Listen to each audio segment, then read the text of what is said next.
Welcome. Settle in, get comfortable, and listen in to tonight's story. Before we begin, if you enjoy thoughtful character stories like this one, liking the video and subscribing truly helps and makes it possible to create more of them. Jess Mariano's story is not one of grand gestures or easy redemption. It is a quiet journey, shaped by absence, anger, and a deep hunger to be understood. He arrives in the Stars Hollow, closed off and defensive, carrying more weight than anyone ever asks him about. What follows is not a straight line toward growth, but a series of mistakes, moments of clarity, and slow becoming. This is the story of Jess Mariano, as told through the original Gilmore Girls series. Jess Mariano arrived in Stars Hollow the way a storm settles after crossing a long stretch of sky. Quiet on the surface, but carrying a heaviness that didn't fade just because the scenery changed. He stepped out of the car with the tired resignation of someone who had been told, not asked, to start over. The town looked almost unreal in its tidiness, as if every storefront and lamppost had been arranged for a photograph he had no interest in being part of. The square was small enough to see end to end with a single glance. Buildings leaned in toward each other, painted in colors too cheerful for his mood. Everything felt compact, woven tightly together. The kind of place where people's footsteps echoed, because nothing here moved fast enough to erase them. Jess noticed it all with a quiet sort of suspicion, the way someone from a louder world would notice sudden calm. He followed his uncle Luke through the heart of town. Along the way, he saw faces he didn't know and didn't expect to see again. But in a place this size, he suspected he would. He hadn't yet formed an opinion on his newly appointed guardian. Although being the brother of his unreliable mother, he kept his guard up. Every step closer to the diner only reminded him how far he was from the life he'd been pulled out of, the routines he had relied on, the noise he'd learned to tune out, the city corners that held pieces of him. None of that existed here. Stars Hollow had its own rhythm, and it beat softly, like a drum behind a closed door. When they reached the stairs to the small apartment above the diner, Jess climbed them with a kind of weary acceptance. The space was simple, spare, but stable. The stability didn't comfort him. It just made the displacement more obvious. The unfamiliar quiet pressed in from every direction. Too gentle, too persistent. It wasn't the kind of quiet that soothed. It was the kind that made a person aware of every thought they didn't want to think. He set his bag down and stood for a moment near the window, looking out at the town he hadn't chosen. Below him, the diner lights glowed in steady yellow. Beyond them, Stars Hollow shifted into evening with the same calm predictability it probably held every night. The sights and sounds were harmless, almost comforting. But Jess wasn't ready to feel comforted. Not yet. He wasn't angry at the town exactly. Just tired, uprooted, dragged into a story he had no reason to believe would be any better than the last one. What he felt most was the weight of change pressed against the smallest backdrop he could imagine. As the sky dimmed, the town dimmed with it, settling into a hush that felt foreign on his skin. Jess remained at the window longer than he meant to, letting the unfamiliarity wrap around him like a blanket that didn't quite fit. He didn't know what tomorrow here would look like, and he didn't care enough yet to wonder. Tonight was just the beginning, a reluctant landing in Stars Hollow, A place that moved too slowly, shined too warmly, and asked him for nothing he was ready to give. Still, Jess wasn't naive. He knew Luke hadn't signed up for any of this. Luke didn't have kids. Luke didn't go looking for responsibility, especially the kind that came wrapped in teenage frustration and emotional debris. They were bound together less by choice and more by circumstance, tied, in a complicated way, to a woman they both cared about and both struggled with. Jess's mother was Luke's sister, and that connection was something neither of them could untangle, no matter how messy or distant those relationships had become. Jess understood that Luke had stepped in because someone needed to, because family, even strained and imperfect, still made claims on people. Luke was probably a good guy. Everyone in town seemed to think so. But being a good guy didn't mean he had asked for this. It didn't mean he knew what to do with a teenager who arrived carrying more silence than luggage. Jess felt the edge of that reality every time he watched Luke move around the diner below. A man trying to do right by a situation he hadn't chosen, trying to be steady in a role he hadn't trained for. They were both figuring out what it meant to share space, to navigate a life that neither had expected. It wasn't warm, and it wasn't easy, but it was real in a way Jess couldn't ignore.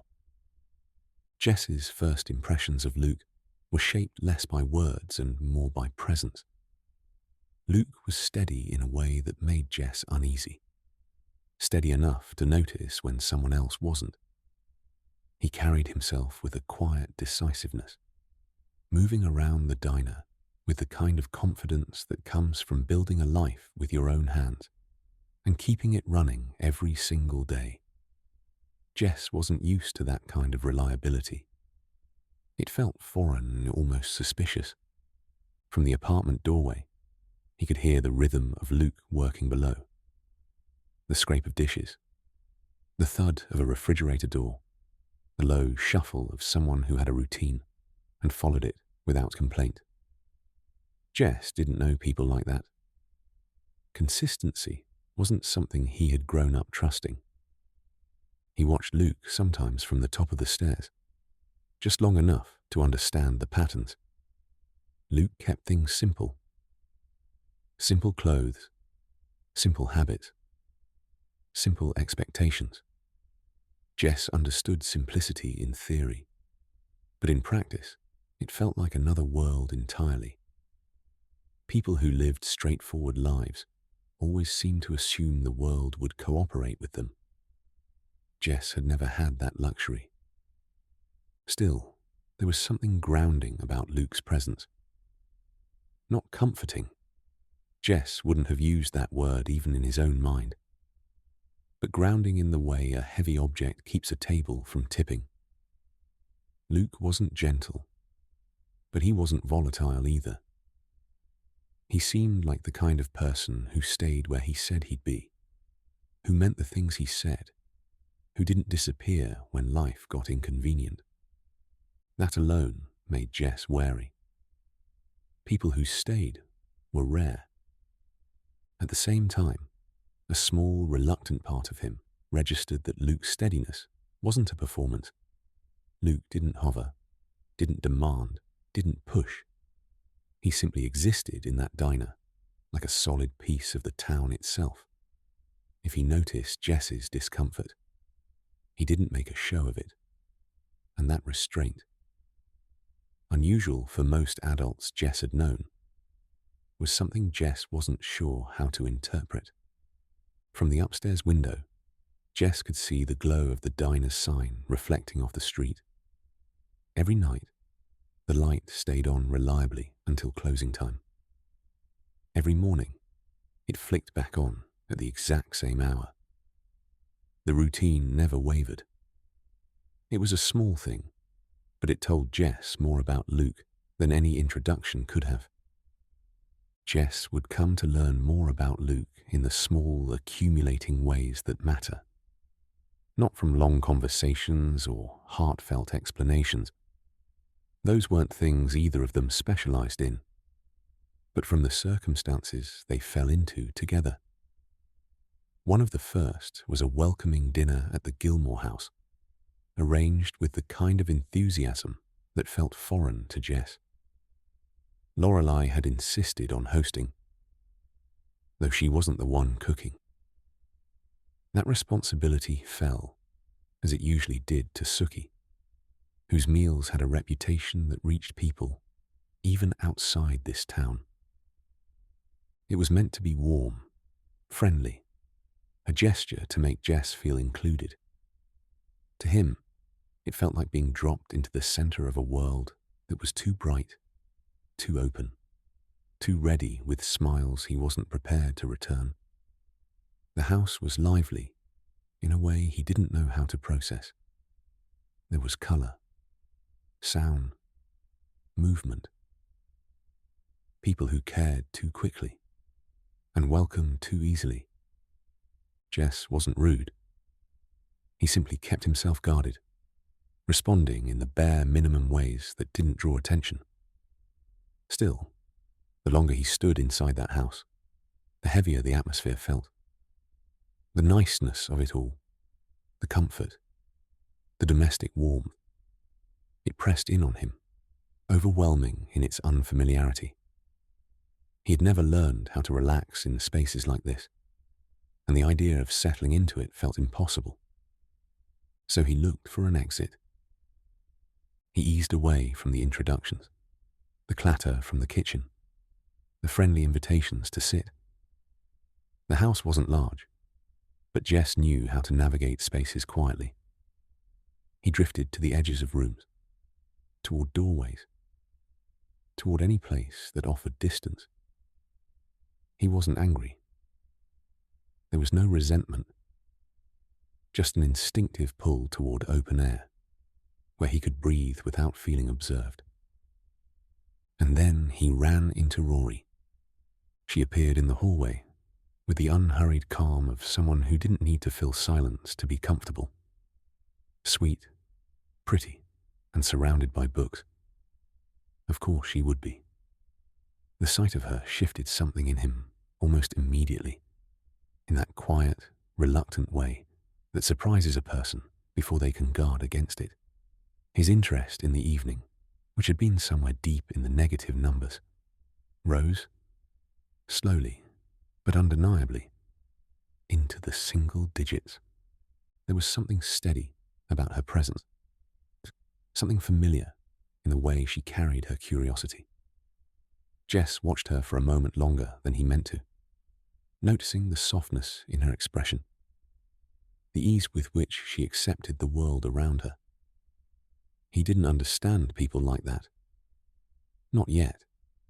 But he found himself drawn in despite himself. They drifted into conversation. Brief, simple, but surprisingly natural. It didn't change his mood entirely, but it cracked it enough for the night to feel less suffocating. He noticed the window in the corner of the room, and with his usual dry, restless instinct, considered it as a possible escape route. The idea amused him far more than staying at the dinner did. Rory followed his glance and understood immediately. She dismissed the notion gently, offering a reminder of Suki's cooking, legendary enough to anchor even a restless teenager for a little longer. Jess didn't argue. For a moment, he simply stood there, caught between the impulse to disappear and the unexpected pull to stay just a little longer in her company. That same night, Jess slipped away from the welcome dinner and ended up on the Gilmore's porch with a beer he'd taken from the fridge. Lorelei found him there. She didn't press him, just sat long enough to offer a few honest words about Luke. How he was steady, well-intentioned, and genuinely trying to give Jess a real chance at something stable. Jess listened, but the more she talked, the more cornered he felt. Praise for Luke, sympathy toward him, the suggestion that this new life might actually be good. None of it landed the way she meant it to.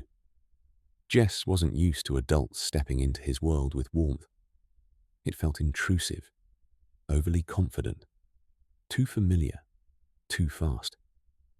And instead of admitting any part of him was overwhelmed, he reacted the way he often did when backed into an emotional corner, by throwing a verbal punch. He asked if she was sleeping with Luke. It came out blunt, defensive, and designed to shut her down. And it did. The question offended her immediately, derailing whatever fragile understanding had been forming. In a single moment, the connection she'd tried to build fell apart, and they both retreated. Lorelei hurt and startled, Jess closed off, and unwilling to take any of it back. Later in the evening, Lorelei told Luke what had happened, trying to explain that she'd only said positive things about him. But the moment she mentioned advising Jess at all, Luke got upset, insisting she shouldn't have interfered. And just like that, a night that had started with warmth and good intentions ended awkwardly, Jess withdrawing into himself, Luke feeling defensive, and Lorelei feeling stung. It was Jess's first real introduction to how complicated his presence in Stars Hollow was going to be. For him and everyone else. In the days that followed, Jess settled into life above the diner with a kind of cautious detachment. He didn't argue with Luke, but he didn't open up either. Their mornings were quiet. Luke heading downstairs early to prep for the breakfast rush, while Jess drifted in eventually, still adjusting to a town where everyone seemed to notice everything. Luke tried to give him structure, chores at the diner, expectations about school, simple routines meant to anchor him. Jess did them, mostly, but without enthusiasm, not out of spite, just the instinct of someone who had learned not to invest too deeply in any new place. Still, beneath the reluctance, a kind of uneasy respect began to form. Luke showed up every day, the same way he always had. No lectures, no dramatic heart-to-hearts, just steady presence. It was unfamiliar and disarming. At school, Jess kept to himself. Stars Hollow High was nothing like what he was used to. Smaller, nosier, lacking the anonymity he preferred. But the routine gave him something to push against, which, in its own way, was grounding. Teachers watched him with the wary expectation that came with his reputation, arriving before he did. And he responded with the bare minimum required to stay under the radar. And then there was Rory. Their brief conversation at the welcome dinner lingered in his mind much longer than he wanted it to. She had stood out in a way no one else here did. Calm, smart, curious, without being prying. He hadn't expected to meet someone who made this town feel slightly less suffocating. When they crossed paths again, at the diner, at school, or on the sidewalk, there was a flicker of recognition, a shared sense of something unspoken. But Jess kept it subtle. He wasn't ready to reveal interest in anything, especially not someone like her. Meanwhile, the tension between Luke and Lorelei simmered quietly. They didn't fight, but the easy flow they usually had was interrupted. Luke tried not to blame Jess, but the guilt settled over Jess anyway. Even if he'd never admit it. He wasn't trying to make Luke's life harder. It just seemed to happen, without effort. Jess had a way of leaving ripples wherever he went in Stars Hollow. Not always intentionally, not always mischievously, but his presence unsettled the predictable rhythms of a town that didn't often see rebellion so direct, so unapologetic. One morning, a shocking scene appeared at the front of Deuce's Market. A fake murder. A display so bizarre, it made even the most imaginative townspeople pause. Chaos rippled through the streets as neighbors speculated, whispered and demanded action. Taylor, predictably vigilant, soon descended on the diner, eyes sharp with accusation. His suspicion fell on Jess. Luke, already wary from days of managing his nephew's restless energy, did not hesitate. He stepped between Taylor and Jess, defending him with the quiet authority he wielded so naturally. Taylor, flustered, left the diner in a huff, but the town's curiosity had only grown. By evening, Luke, Lorelei, Rory, and Mia stumbled upon a secret town meeting where Jess's name was whispered, accused, debated, and judged in his absence. Once again, Luke stood behind him, firm and unwavering. Lorelei, as ever, lent her support. Jess felt the tension of the room pressing against him, the weight of gossip, suspicion, and small-town judgment. Yet, he did not enjoy being the center of it, especially not when he had come to notice someone who made him want to think beyond his own defense. Rory had already seen him differently than most. While she knew he had a streak of trouble, she chose to see the best in people. That evening, when she spoke quietly to Jess, she revealed that she knew he was the one behind the prank, but she also pointed out something he had been avoiding. By letting Luke take the blame, he had been selfish, allowing the town and Luke to shoulder the consequences for his actions. For the first time in Stars Hollow, Jess felt a flicker of conscience.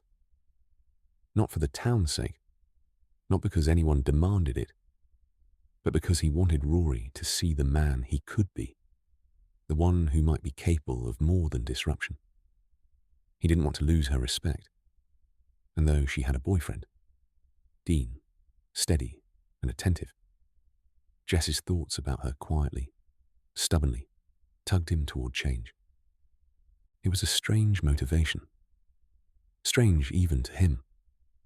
The attention of someone he liked, someone who could see past the walls he built, had become enough to make him reconsider, to make him act differently. He owned up quietly, corrected what he could, and faced the town in small, careful ways, learning slowly that consequences were part of life, and that sometimes the right choice mattered more than the easiest escape. Jess spent the evening at the Bracebridge dinner with Rory in a carriage, while Dean went off with his little sister, walking and talking as the lights and decorations passed around them. Their friendship grew quietly, built on shared laughter, books, and small moments together. By the end of the night, Jess was aware that Rory found himself at another Stars Hollow event he would have rolled his eyes at just months before. But now he found some mischief mixed with his own interests. Jess joined the town auction and bid against Dean for Rory's picnic basket. He won. Because of the auction's tradition, that victory gave him the right to take Rory to lunch. Dean was furious. Rory, despite her relationship with Dean, accepted. Out of tradition and obligation. Jess and Rory's lunch date didn't end there. After the picnic's unimpressive meal, they grabbed pizza and then wandered the town bookstore together. In that shared quiet, surrounded by books, Jess and Rory connected in a way that had nothing to do with auctions or rivalry. It wasn't a grand gesture, but in the chaos and whispers, it felt more real. The fallout was messy. Dean and Rory fought, townspeople murmured, and Jess's win, far from being a simple prank or youthful rebellion, stirred jealousy, confusion, and moral questions about loyalty and attraction. For Jess, it was another ripple in Stars Hollow's calm surface. For Rory, it was a moment that challenged the neat boundaries of boyfriend, tradition, and unexpected tension. But still, despite the chaos of the day, Rory found herself enjoying her time with Jess. Dean, on the other hand, seeks Lorelai out later to voice his concerns about Jess. Lorelai is empathetic, always a fan of Dean, and having her own concerns about Jess, shares the conversation with Rory, who is upset to hear that they were discussing her. Whether she is upset about the lack of trust or her own mixed emotions, Rory realized the day had left her more unsettled than she expected. A few weeks later, Rory, ever perceptive, decided to try to improve Lorelai's relationship with Jess, convincing her mother to let Jess clean out the gutters in exchange for a little extra money. It was an olive branch of sorts, a small gesture of trust extended to a boy who rarely asked for it. While Jess worked on the roof, Lorelai brought him a simple lunch of leftover Chinese food. To her surprise, the two found an unexpected rhythm, sharing quick wit over stale fried rice, and teasing each other in ways that revealed a side of Jess she hadn't seen before. Slowly, Lorelai began to understand the appeal Rory seemed to find in him. The cleverness, the independence, the sharp humour. But the moment was brief. Rory returned home in a panic, searching for her missing bracelet. It was one Dean had made her, one that she had never taken off. She hadn't realized that it had fallen off during her and Jess's picnic lunch. And Jess, unaware it was from Dean, had taken it. It was a piece of Rory he could hold on to more than anything. But seeing her so upset these times later led to a prompt return. So when it was eventually found, Lorelai suspected Jess and confronted him. Jess, in his usual blunt honesty, pointed out that it had taken Rory 2 weeks to notice it was gone. Lorelai, quiet after that, realized the cracks forming in her daughter and Dean's relationship, and felt a wary sense that Jess was quietly inserting himself into spaces where he didn't entirely belong. The simple afternoon had shifted the balance subtly, leaving everyone aware of the tensions and possibilities that lay beneath the surface. After some time, Rory had the house to herself. Her mum and grandmother were away at a spa, and she was excited for a quiet evening. Laundry, Indian food, and a little peace. First, Paris Geller dropped by unexpectedly, insisting she needed a study partner. Rory, surprised, let her in. Not long after, Jess Mariano showed up with a care package from Luke. He settled in easily, and when he saw Paris, he quipped to Rory about whether Paris was meant to be a chaperone. Despite the awkward start, the three shared a meal together. Jess and Paris got along better than anyone might have expected, joking and exchanging quick banter as the evening unfolded. Then Dean arrived, carrying ice cream and hoping for a quiet moment with Rory. Seeing Jess and Paris together immediately set off his suspicions and tension. Rory tried to navigate the chaos. Jess remained calm, and Paris intervened with a story that explained their presence. Dean left reluctantly, still uneasy. For Rory, the night revealed cracks in her already troubled relationship with Dean, highlighted in part by the missing bracelet she had only just noticed, and also underscored Jess's growing place in her life. Unpredictable, but undeniably magnetic. Rory had reluctantly agreed to tutor Jess, despite her mother's quiet warnings. Jess was struggling at school, falling behind, and Luke had asked for her help. Rory's patience and intelligence were exactly what he needed, and she was determined to do her best, even if it meant dealing with a boy who often tested her limits. After a long afternoon of lessons, Jess suggested a break. Ice cream, he said, would help them refocus. Rory hesitated, but eventually agreed, and they slipped into Dean's car. The car Dean had built for her. A symbol of his affection and trust. As Jess drove, the mood was light, playful, and easy. They laughed at small mishaps, teased each other about studying, and for a moment, the weight of Stars Hollow, the school, and their complicated lives seemed far away. Then, suddenly, chaos intruded. Jess swerved to avoid an animal darting into the road. Metal crumpled, glass cracked, and the car came to a violent stop. Rory's wrist bore the brunt of the crash, fractured and painful. The car, once Dean's gift, was ruined. The accident sent shockwaves through their small town. Lorelei, distraught and protective, blamed Luke for allowing Jess into their lives in the first place, and a serious rift opened between them. Rory and Jess, physically okay beyond Rory's injury, were forced to confront the consequences of a single impulsive decision. Later that night, Rory's father, Christopher, arrived, ready to confront Jess.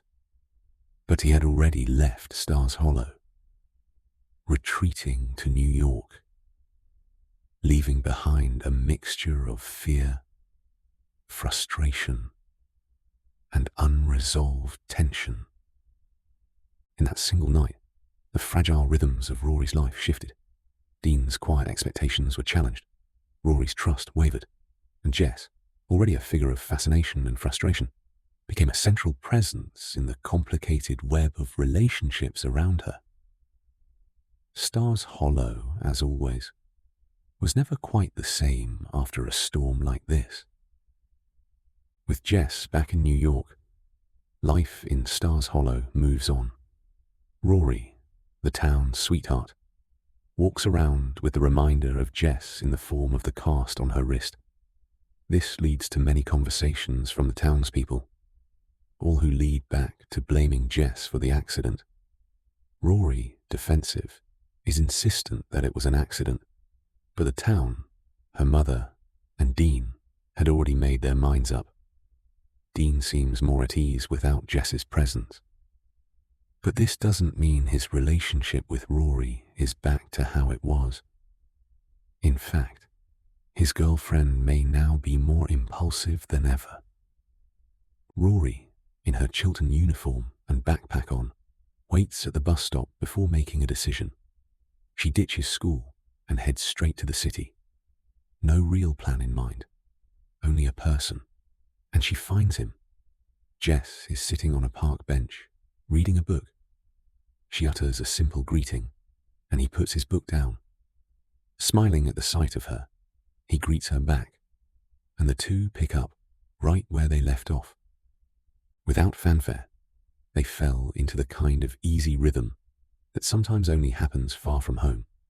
Hot dogs from a street vendor, wandering through a record store, sharing laughs and stories about music, books, and bits of their lives. For those few hours, the pressure of school, expectations, relationships all faded. Back home, Lorelei nervously awaited the ceremony. Her parents, uninvited but hopeful, showed up alongside a film crew, determined to capture the moment. So did a surprise graduation basket from Rory's father, Christopher. Gifts, a necklace, a camera, reminders of both pride and past mistakes. Lorelei stepped onto the stage uncertain, ready to celebrate, but expecting the usual chaos of family drama. But the celebration was incomplete. Rory missed it. The bus from New York was delayed, and by the time she stumbled back through the door, the gowns were folded away and confetti cleared. Lorelei, hurt and exhausted, stared silently. Rory confessed. Yes, she had gone to see Jess. She tried to explain. It wasn't about rebellion, not exactly. It was about something she couldn't quite name yet. The honesty landed heavier than Rory expected. There was tension, disappointment, but also understanding. Lorelei saw what the trip said before Rory did. Maybe her daughter was drawn to Jess in a way more than just friendship or curiosity. Rory denied it, said Dean was still her boyfriend, insisted she made a stupid mistake. But the silence between them, afterward, carried something more complicated. Regret, confusion, longing. By the end of the night, the milestone felt hollow. The gown, the cap, the applause, all of it faded into memory, but something else had shifted. Rory's world grew just a little bigger, and in doing so, it fractured the stability of the one she thought she had. Jess remained far away. Lorelei's forgiveness was tentative, and Rory had a question in her chest that wouldn't quiet. It all comes to head on the day of Suki's wedding. A day of love and celebration finds a quiet moment when Rory steps away from the venue and spots Jess. He is no longer in New York, but back in Stars Hollow. And there are not many words shared, but steps to each other, quickening until an embrace and kiss shuts down all the wonderings going on in both of their heads up until this point.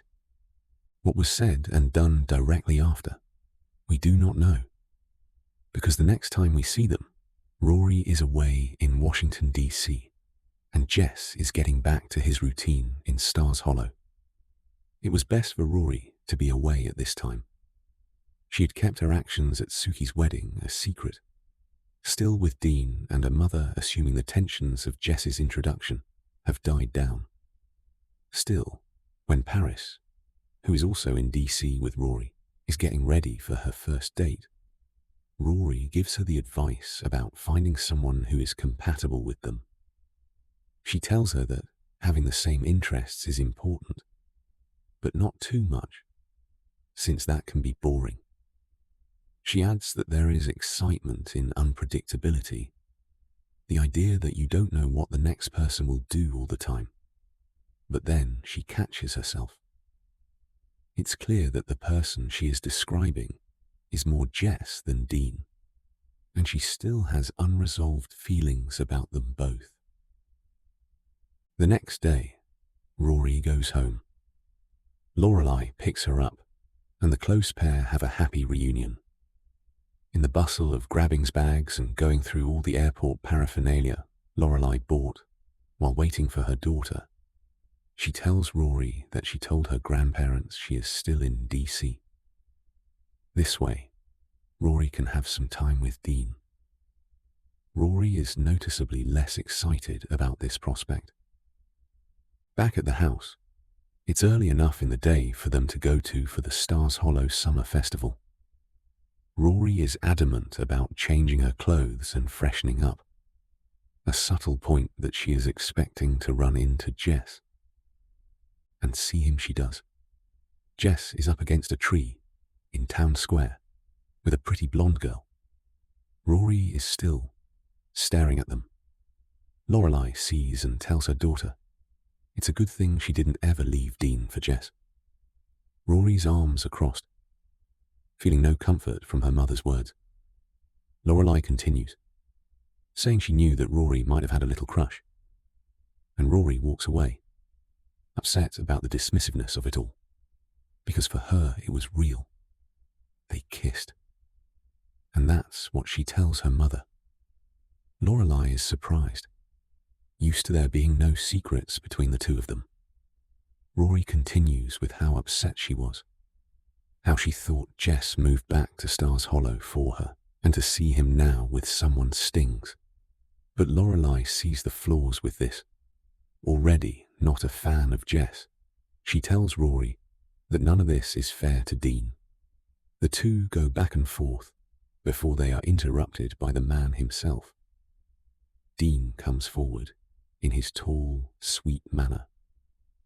Lorelei dismisses herself, and the young couple take a stroll through the summer festivities of their small town. Lorelei and Rory make up later that night. Lorelai apologizes for pressuring Rory, while still holding firm that she needs to make up her mind. Rory agrees with her mother, noting she has not been fair to Dean, and she will be treating him the way he deserves moving forward.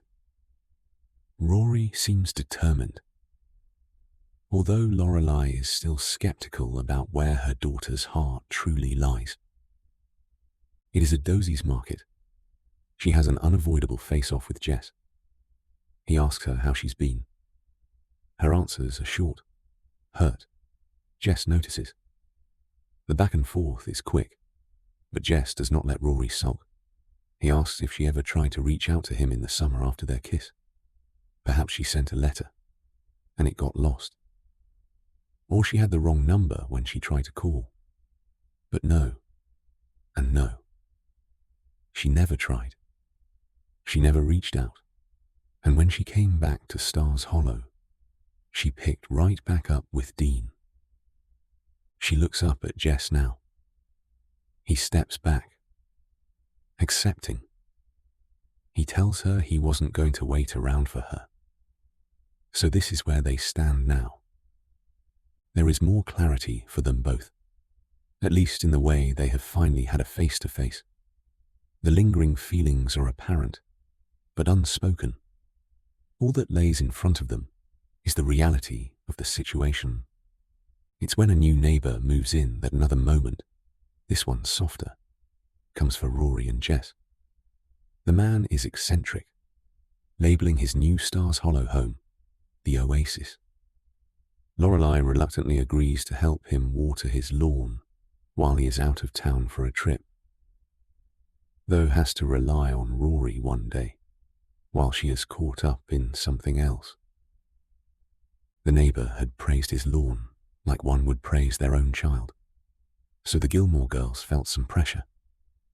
Rory turns on the sprinklers, and when the time comes to turn them off, the system is stuck.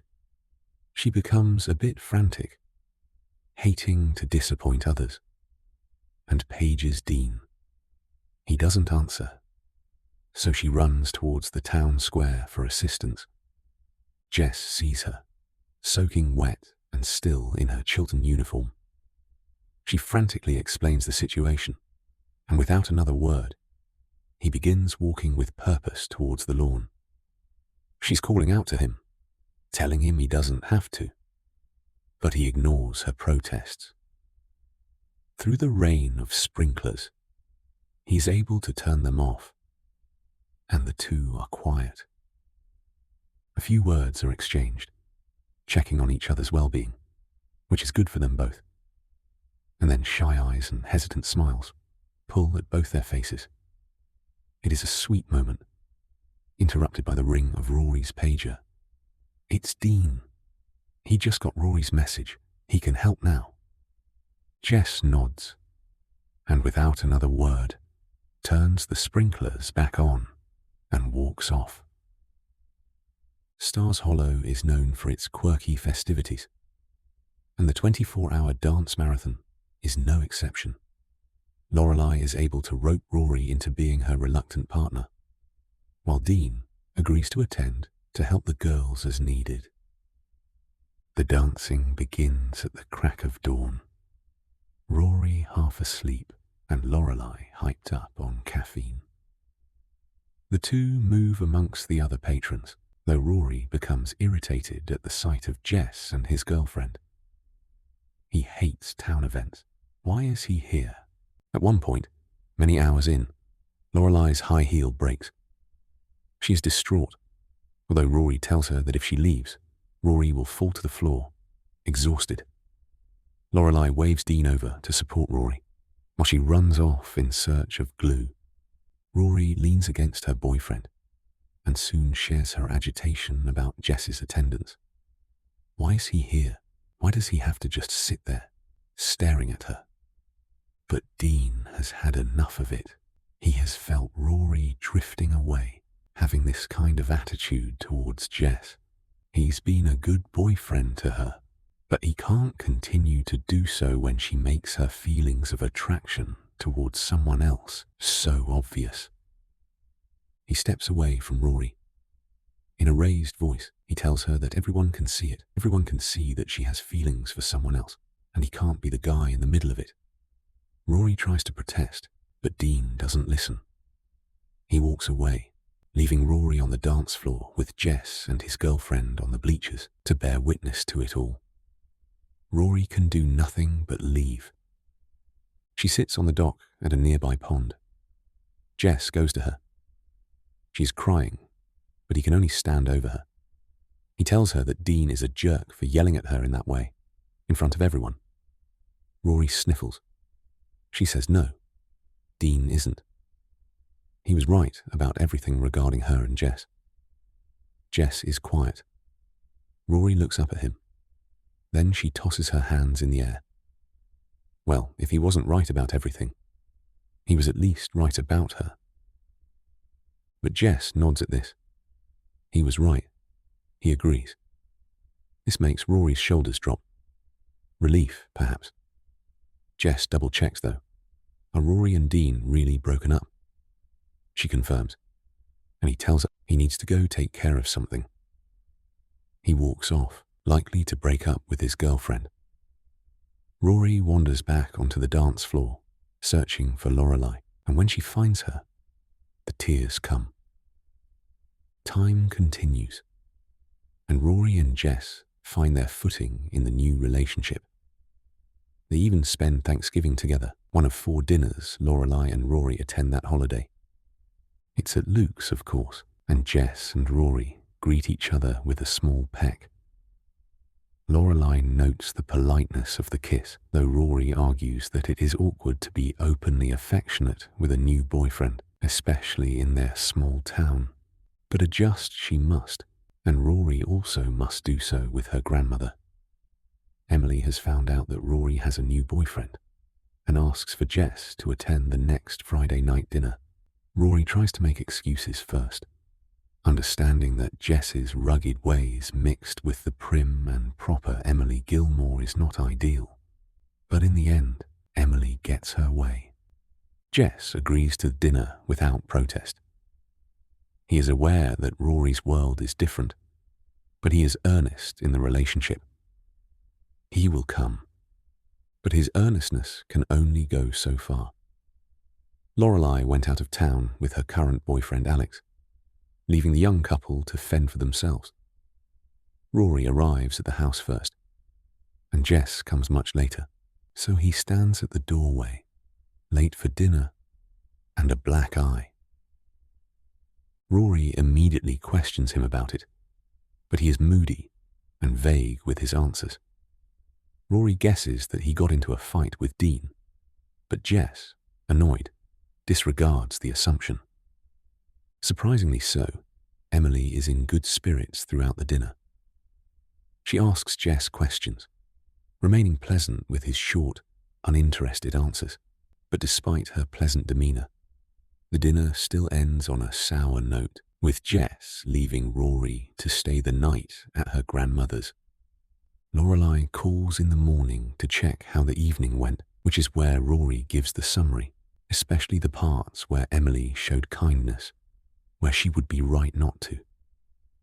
Lorelei is surprised and asks to speak with Emily. Rory hands her the phone and Emily leaves the room, though she does not hold back on her daughter like she did with her granddaughter. She gives her exact thoughts on the smug, pompous act the teenage boy played last night. Back at Luke's, Jess cannot dodge the questions about his black eye from his uncle. Everyone assumes it was a fight with Dean, but Jess has been holding back the truth. It was not a fight with Dean. It was an ambush with a swan. Luke laughs at this, making Jess simmer in his own anger. Yes, a stupid swan beat him so hard he got a black eye. Jess brings him to the pond, the swan's lair, and shows Luke for himself. Of course, today, the swan only circles around their rowboat pleasantly, and Luke still can only laugh at the situation while Jess remains cautious. But then the real talk comes. Luke tells Jess that he will certainly have to apologize. If he showed up to Rory's grandmother's house like this, he surely made a bad impression. He must correct the situation. Jess shrugs him off, but Luke stands firm. Rory has a lot of people that love her, and what's more, she has a lot of people that loved her and Dean together. If Jess wants to make the relationship work, he will put in better efforts. Jess nods when he sees Rory later that night. He gives a heartfelt apology. She accepts, but still presses about the black eye. Jess stumbles on his words for a moment before admitting that he was hit in the eye with a football. Rory accepts the answer, and Jess keeps his dignity surrounding the swan attack. Still, the relationship is rocky. Jess works a lot and does not always make time and set plans for Rory. Her frustration grows. She spends many nights at home, waiting for his call. One night, she decides to go out with her best friend Lane. The two attend a hockey game together. There is where they run into Dean and his new girlfriend, Lindsay. It's a bit of a hard pill to swallow, seeing her ex-boyfriend with someone else. Then, Lane's love interest Dave shows up at the hockey game, just to have a moment with Lane. Rory is happy for her friend, but does have a bit of a sinking feeling in her stomach, thinking of her own distant boyfriend. She finds a payphone and calls Jess. She gets his voicemail, but does not hold back. She hates that he does not make time with her, that he is such a poor communicator, that she spends so many nights home alone when he can't even take the 5 minutes to give her a call. Some weight is lifted off her shoulders as she hangs up, but soon her words fall away. Jess is outside the hockey arena. He has 2 tickets to a concert that night, and Rory says nothing, except for the request that he not check his voicemail. Then the two get in the car and drive off to the concert. Both Rory and Jess are seniors in high school. Rory has received acceptance letters from all of the Ivy Leagues she has applied to. While she makes pro and con lists for all of them, the town teases her that the lists will be ultimately pointless since her dream has always been Harvard. She continues on the lists anyways. Meanwhile, Jess receives praises of his own. In addition to working at Luke's, he also works at Walmart. This month, he has received Employee of the Month award.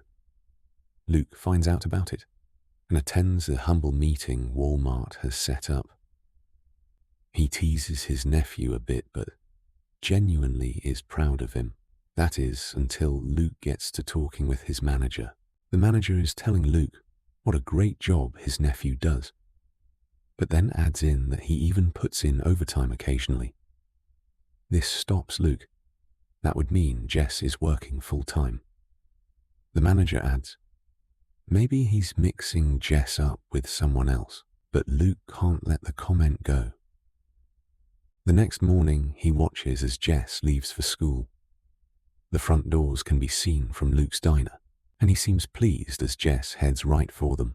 Just as he is about to turn away, though, Jess makes a hard left turn and walks to his car. Luke then realizes that for certain, Jess is skipping school to work extra hours. Before Luke can really confront him, though, Jess is called into the principal's office. He had attempted to buy prom tickets for him and Rory, knowing that the silly tradition to him was important to her.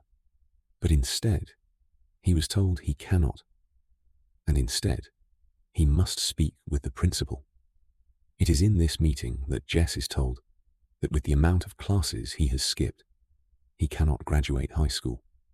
Jess is in disbelief at first. He is a smart kid, smarter than most other kids. He tells the principal he'll do extra credit, attend summer school, but the principal will hear none of it. The only way Jess can graduate is if he retakes the entire year. This makes Jess mad. Unable to get around the situation, he leaves the office. Lane and her band are playing at a house party later that night. Jess and Rory go with them early to help set up. Rory can tell that Jess is in a bit of a mood, but she's used to her boyfriend's swaying personality. Throughout the night, Jess's mood does not lighten. He asks Rory a few times if they can leave, but she wants to stay and support Lane. Jess wanders off again, and it's not until later that Rory finds him sulking in one of the upstairs bedrooms. She tries to get him to come downstairs, but he is unwilling. They begin to kiss, and it seems that things may escalate. But Rory stops it. They haven't taken that step yet, and this is not the place for it. Jess is angry about the news of his graduation and raises his voice, telling Rory to leave him alone. She holds back tears as she leaves, but is stopped by a worried Dean on the staircase. Jess comes out to find Rory, though at the sight of her with Dean, can do nothing but walk by them with a snarky remark. Dean grabs Jess, and the two begin to physically fight. From the staircase, to the living room, to the kitchen, the pair are thrown outside, still fighting as the other partygoers half try to break them up, half cheer them on. Police sirens are heard in the distance, and Jess and Dean both walk off, leaving a confused Rory behind. The next morning, Rory returns to where the house party was held to get Lane's backpack she had left behind. Lorelei is with her, beaming at the idea of her straight-A daughter being in attendance of a keg party. She is light-hearted with her banter, unaware of how the night really unfolded. That is until Luke shows up. He is enraged because he had received a phone call from the party host's father. As Jess's guardian, the father wanted Luke to come down and see the damage that had been done the night before. Lorelei quickly understands the situation and gives her daughter a look, forcing Rory to come clean. But in her nature, of course, Lorelei is not angry at her daughter, instead serenading her with "The Wind Beneath My Wings." Of course, though, there will be a discussion later. Meanwhile, Jess is moody at work. He is particularly agitated at a customer that doesn't seem able to fully understand the menu in front of him. Then Luke comes in and tells Jess that every dime he earns at the diner will directly go to repaying the damage at the house party. Jess protests, claiming Dean should be held responsible too. But Luke follows up that Dean was already in contact with the homeowners, working out his own payment plan. Jess storms off, and Luke turns at the ring of the diner doorbell, only seeing the back of a leaving patron. He quickly notices that the man's wallet had been left behind and tries to call out for him. But the man doesn't stop. Luke opens the wallet to look for an ID, and that is when he sees it. The owner is Jess's father. Jess's father had walked out on his mother when Jess was young. The two have had no contact, and it's no secret that Jess might have turned out less angry had he had a father around. Luke did the best he could as an uncle, though he didn't play such a prominent role until Jess was in his late teens. Still, Jess's father couldn't be blamed for Jess's checkered past, but he had to be responsible for something. It doesn't take long for Luke to locate Jess's father. Jimmy is his name. He's pleasant enough to Luke, though such pleasantries are not returned. Luke is blunt. Jess never talks about his father. He doesn't miss him. Nobody does. There's no reason for him to be here. Jimmy just nods to all of this, like a child being scolded by their mother. Luke is protective of Jess and tells Jimmy that if he does anything to upset Jess, he would be sorry for it. Still, Jimmy tries. He comes to Luke's after close, when only Jess is there. Jess at first tells him to get lost, but Jimmy tells him he is his father. This stops Jess. Jimmy is surprised at Jess's surprise, assuming that Luke would have told him he was in town. This makes Jess scoff, but he still asks Jimmy if he wanted any coffee.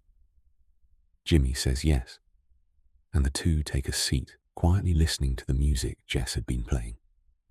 Not even 1 minute passes before Jimmy is scared off, telling Jess he has to go with no other explanation, leaving Jess alone. Meanwhile, Lorelei is trying to talk prom dresses with Rory, but still distraught over the house party and having not heard from Jess, Rory gets angry. She relinquishes all her misgivings about Jess onto her mother, admitting that Jess has not been treating her well and she knows something has been going on with him, but he won't tell her, leaving Rory beside herself. Lorelei listens with earnest ears, but the hurt for her daughter is apparent. Back at Luke's, Jess confronts his uncle about not telling him about his father. Jess is angry that Luke has kept such information from him, but upsets Luke. He has been picking up after Jess ever since he has gotten into town. He's tried his best with him, but Jess has still not managed to show gratitude nor take responsibility. Luke tells Jess that with the amount of brains he has, there is no reason he should be barely graduating. And that's when Jess tells Luke the news that he has not shared with anyone else. He's not graduating. They want him to take the year over. Luke is shocked for a moment, but then delves right back into planning. Jess will quit his job at Walmart, only work at Luke's to pay off the damage of the house party, and retake the year. Jess tells him no. They argue a bit more, but neither will budge. So Luke tells Jess he has to leave. The next morning, Rory catches a later bus than usual. She is headed to school, one of her final days at Chilton as graduation draws closer. It's there that she notices Jess in the back. They lock eyes, and she goes to sit by him. They exchange in cordial conversation before Jess tells her that he can't take her to prom. She just nods and gives an okay as the bus pulls up to her spot. She asks if he'll call her, and he says yes.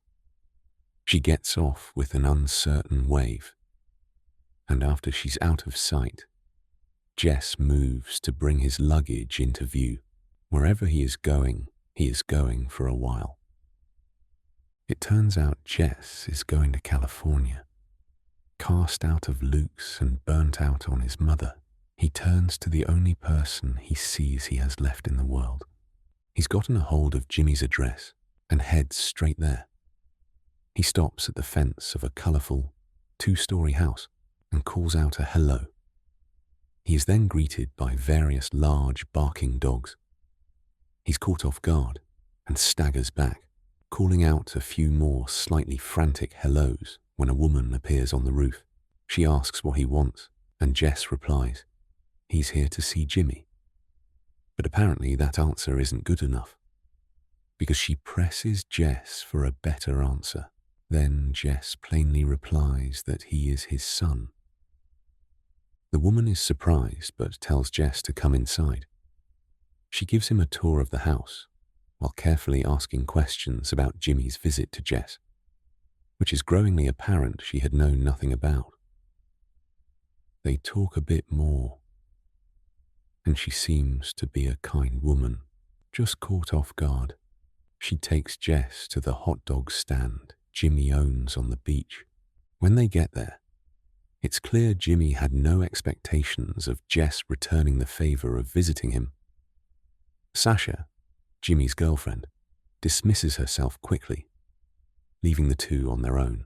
Jimmy talks about some of the sights nearby, trying his best to fill in the awkward silences, but Jess excuses himself, telling Jimmy he can get back to work while Jess reads or explores the area a bit. Later, the two return to Jimmy's house. They can both hear Sasha banging around in the kitchen, so Jess tells Jimmy he's going to check out a bookstore while Jimmy goes to talk to her. She's angry, of course, that Jimmy told her nothing of his plans to visit Jess, but she is accepting of the situation A bit more aware of it too, since she then asks Jimmy to go get the extra mattress they have stored somewhere. He is confused and asks why, to which she responds for Jess. She then asks if Jimmy and Jess had discussed anything at all, since it seemed obvious to her that Jess was going to need to stay with them for a while. Jimmy tells her cluelessly that no, they had no such conversation, to which she sends him away to go find Jess. He's in a bookstore, not far away. Jimmy finds him and asks Jess what the deal was. He asks if Jess is in some kind of trouble with the police, which Jess scoffs at. He then turns the question on Jimmy, asking how he could come all the way from California to Connecticut, only to barely talk with Jess. Jimmy has no good answer. Jess then asks if he can stay with Jimmy for a while. Jimmy shuts him down, telling Jess that he can't raise Jess, but Jess shakes his head at this. He doesn't need any raising, but Jimmy is adamant.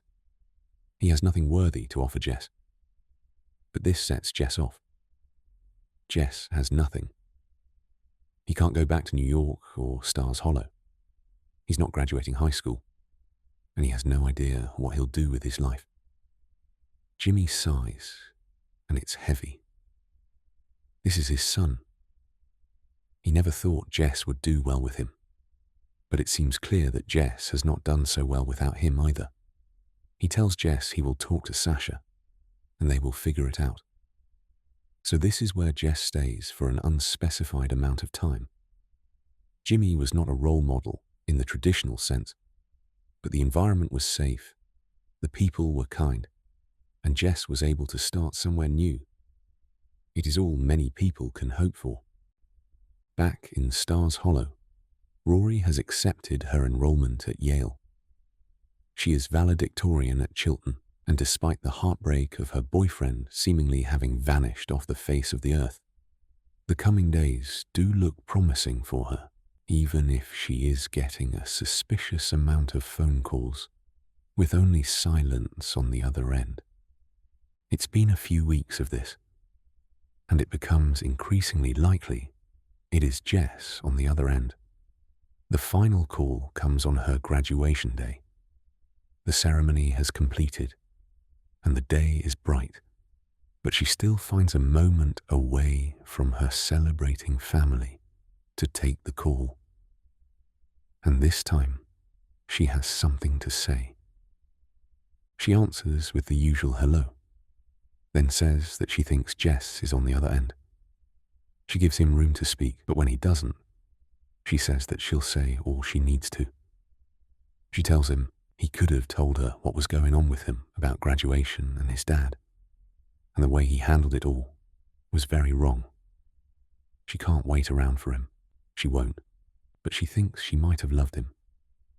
But now she can't say those words. She can only say goodbye. Time passes.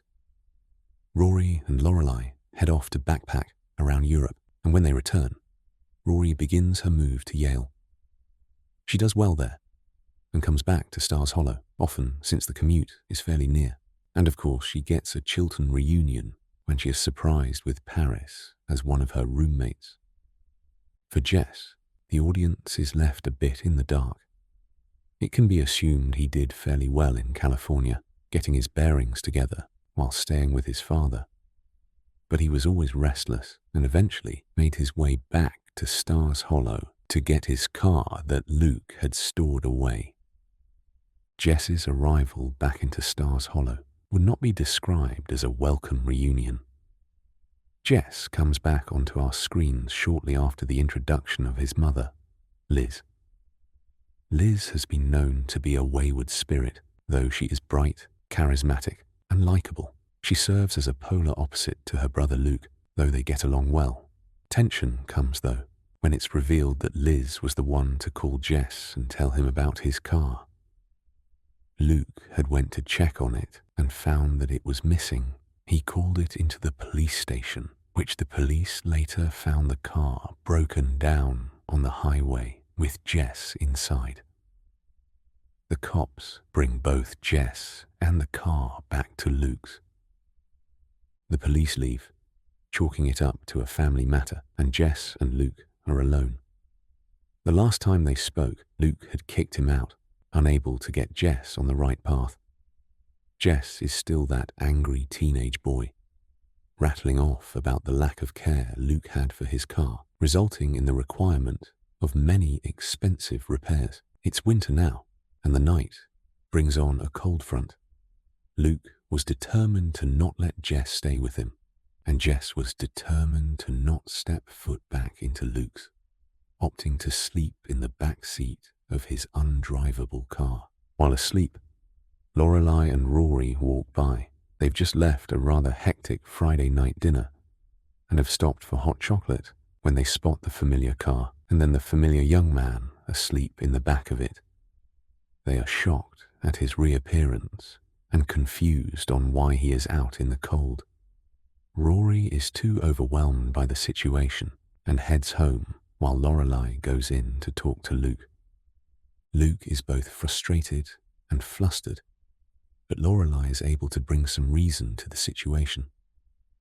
It's freezing outside, and she knows that Luke will always care for his nephew. She leaves him be to catch up with Rory. Luke shrugs her comments off for a moment, but he later is knocking on Jess's car window. He tells his nephew that he's going to go stay at his girlfriend Nicole's place, so Jess can go up to his apartment. But Jess basically tells him to get lost. Luke nods and leaves, but as soon as he pulls away in his truck, Jess sits up and grabs the spare key. Going upstairs to the safety and warmth of his uncle's apartment, Luke drives his truck around the block to ensure he went inside before heading back on the road. Jess takes his car to Gypsy's for repair. It takes longer than the angsty Jess wants, and he leaves the shop to walk around town in his disgruntled manner. He pauses a few times when he sees brown hair, thinking it is Rory, but it's not. He does eventually run into her, and while she can only stare at him for a moment, speechless, he abruptly leaves. Later, Luke and Liz have squashed their issues regarding Jess's car. Liz invites her boyfriend TJ over to meet Luke, although having been witness to Liz's long string of boyfriends. Luke is not very pleased to meet TJ. Still, he is pleasant enough for the sake of his sister. Jess also stumbles upon the familial moment, barely giving TJ a nod before back hurrying out the door.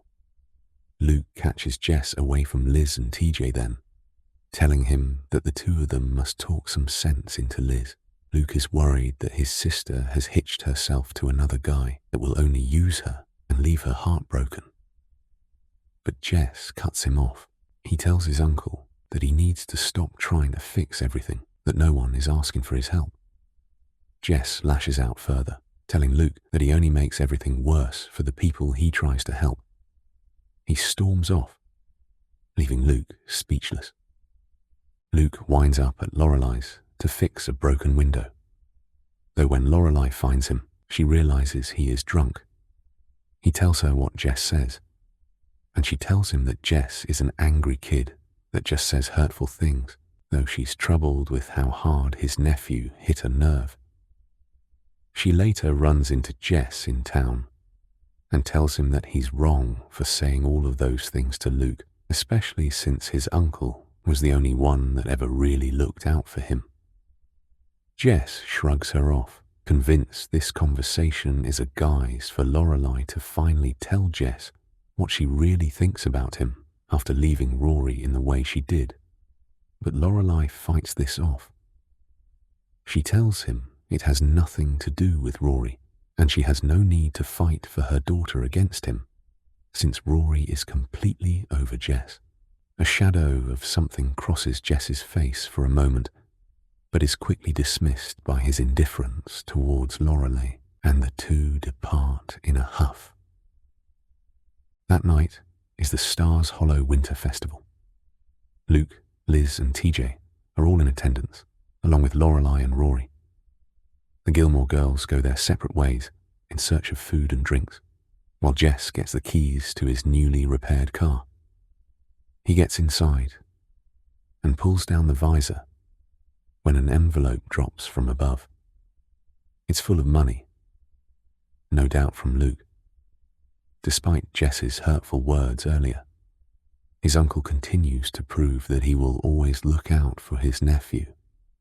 With his hands on the steering wheel, Jess makes a decision. He gets out of the car and finds Rory waiting in line at one of the winter festival stands. She spots him and immediately runs away, yelling back at Jess that she gets the one to leave first. He has no choice but to follow her, the two running like children in the street. She finally stops, and he stands in front of her, the two of them a bit breathless from their impromptu exercise session. But Rory is angry. She had been very hurt by Jess and had accepted his disappearance. But now, 1 year later, he stands in front of her. What could he possibly have to say? What explanation could ever justify his behavior? But only 3 words come from Jess. "I love you," he tells her. Rory's eyes widen, clearly not expecting his answer to the question she's held on to for so long. And perhaps it was not an answer, but it was all Jess could give. With that, he leaves once more, heading back to his car and driving away. It's uncertain where Jess headed off to that night, but we do know that not so long later, he ended up in a shared apartment with mattresses on the floor, and overall, very questionable living conditions. Luke hunts him down there after discovering that Jess had turned down the invitation for his mother's wedding. Liz and Teju are tying the knot and have plans to move to Stars Hollow. Jess had known that his mother's dating history was very unsuccessful and did not see this wedding as a major event, but Luke came to tell him otherwise. After some back and forth, Luke ended the debate by telling Jess that he owes Luke. Luke had looked out for him, cared for him, and defended him when the world turned its back on Jess. Jess still shows disregard towards Luke and the wedding. But once Luke is back working in his diner, Jess walks through the doors. Jess stays with Luke for the days leading up to the wedding. He attends TJ's bachelor party, though gets in a fight with his soon-to-be stepfather when they argue about Jess walking Liz down the aisle. TJ wanted Jess to do it, but Jess had refused. Later that night, Luke asks Jess why he was so adamant about not coming to the wedding, in which Jess reveals he was worried about running into Rory. He then tells Luke about how he had told Rory he loved her. Luke asked what Rory had said in return, though Jess admits he doesn't know since he left immediately after. Luke tells Jess he handled the entire situation wrong, and the following day even gives Jess the relationship self-help books he had been reading. The two men live life with their walls built high, but it is never too late to change. Liz's wedding day comes, and Jess walks her down the aisle. He keeps his stoic ways about him, but there is a tenderness in his eyes as he watches his mother say her vows. After the wedding, he catches Luke back at the apartment. Jess needs to head back to his own place now, but he gives a solid farewell to Luke. He tells his uncle that he wants to pay him back for all the money Luke had invested in keeping Jess looked after and out of trouble. Luke tries to protest, but Jess is sincere and tells Luke that he recognizes and appreciates all that he's done for them.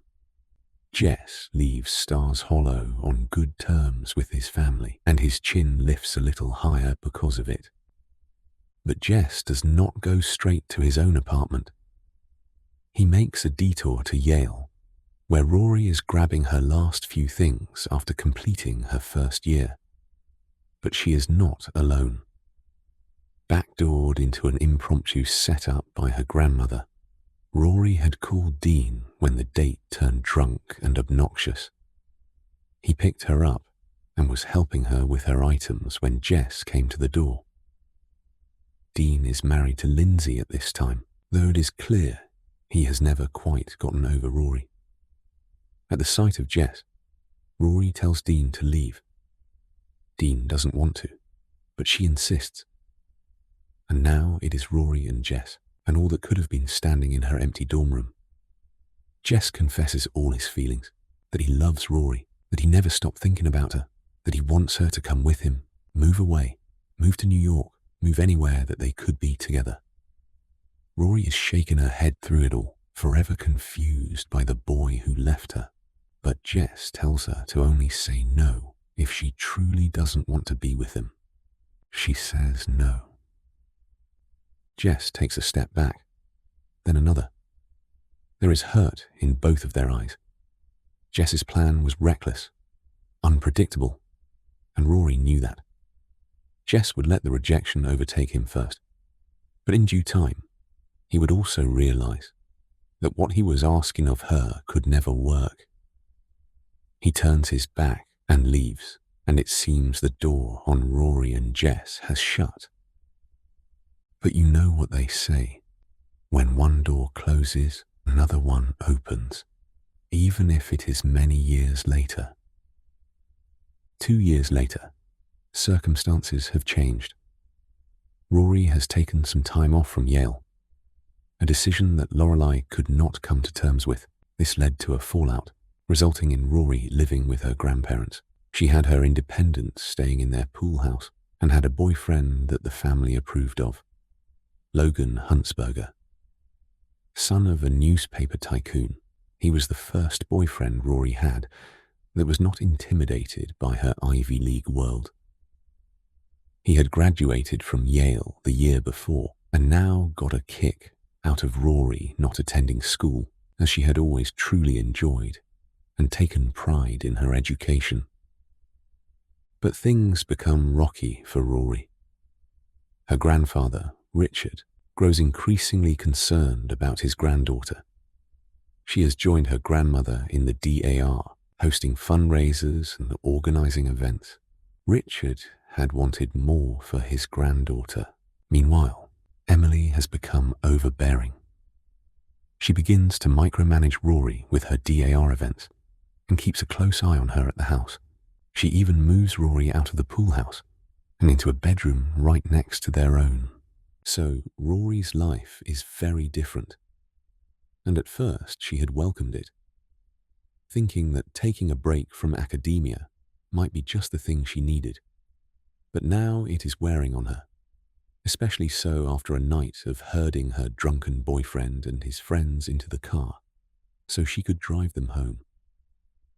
After a successful though exhausting ordeal, Rory returns to her grandparents' house for the night, though there is a surprise guest.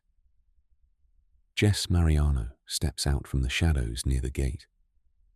Rory pauses, shocked by his reprisal, though a smile crosses her face quickly.